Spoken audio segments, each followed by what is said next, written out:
For the last 2 years, 3 years, while this whole attack on us has been going on, I sort of felt that there is no need to let our work do the talking and let me not speak about what I went through. But recently, in fact, last week, on the sidelines of an event we were doing in New Delhi, Anupam Kher met me and he made me speak up as only he can.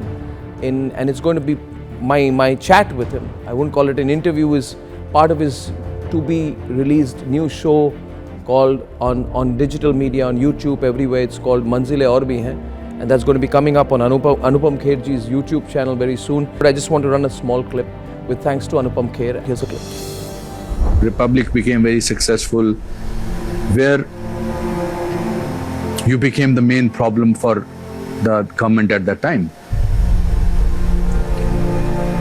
And I want to ask you, when you got arrested, can you tell me what happened? All people who had a dagger into me for 14 years or 12 years or 13 years, जिनको 14 साल से 12 साल से जिन पर मैंने सवाल उठाए थे, जिनको एक्सपोज किया था और जो मुझसे डरते थे, डरते हैं और बाद में भी डरेंगे, इनको लगा कि ये मौका है सिर्फ अर्नब को नहीं, रिपब्लिक को ही आप खत्म कर दीजिए। तो ये पूरी पॉलिटिशियंस, मीडिया, कॉर्पोरेट हाउस, हमारे दूसरे लुटियन के चैनल वाले, परमबीर सिंह, सचिन वाजे, उद्धव ठाकरे, एमबीए सरकार, सब ने मिल करके प्लान की थी और उन्होंने सोचा था कि इसको अरेस्ट कीजिए, कुछ करिए, चार्जेस लगा दीजिए, प्रेस कॉन्फ्रेंस कर दी, टीआरपी चोर कहा, सब कुछ, और मुझ पर अटैक। और उसके बाद मेरी अरेस्ट हुई नवंबर के 5 तारीख को। और सचिन वाजे ने कहा था तुमको चप्पल से मारेंगे, मुझे कहा इन द लिफ्ट।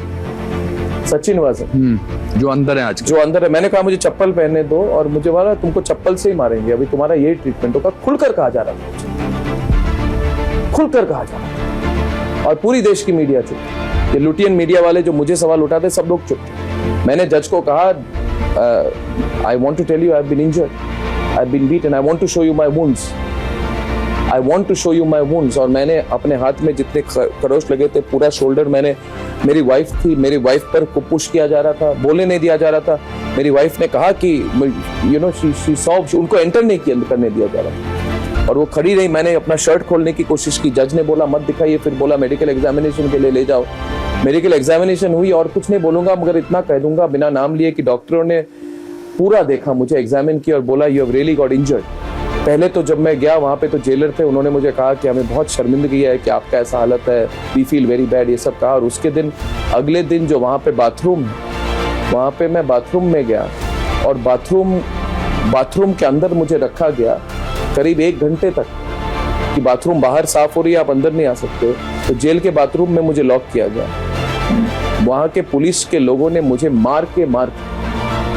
लात मार के मुझे उठाने की कोशिश की। और मतलब मैं आपको पूरे डिटेल नहीं कहना चाहता। What was the most humiliating thing that happened? Nothing is humiliating, Anupam ji, because I can't be humiliated. कई चीजें की जो उन्होंने नहीं करना चाहिए, which is not according to their prison manuals. They can say it is the law, but it's not the law. मैंने हाथ सामने रखा, मेरा बैंडेज नीचे गिर गया था मेरी, और उसके साथ मैंने फिर अपने आप को बैंडेज किया जेल के हॉस्पिटल में, और फिर मैं अपने बाकी कैदियों के साथ मुझे अंदर रखा। और उस समय I had decided कि अभी I want to see how long they can do this and how much I can endure. बहुत ज़्यादा हुआ, बहुत कुछ हुआ, but I can tell you one thing, I have come out much stronger after jail. I have come out much stronger, much clearer.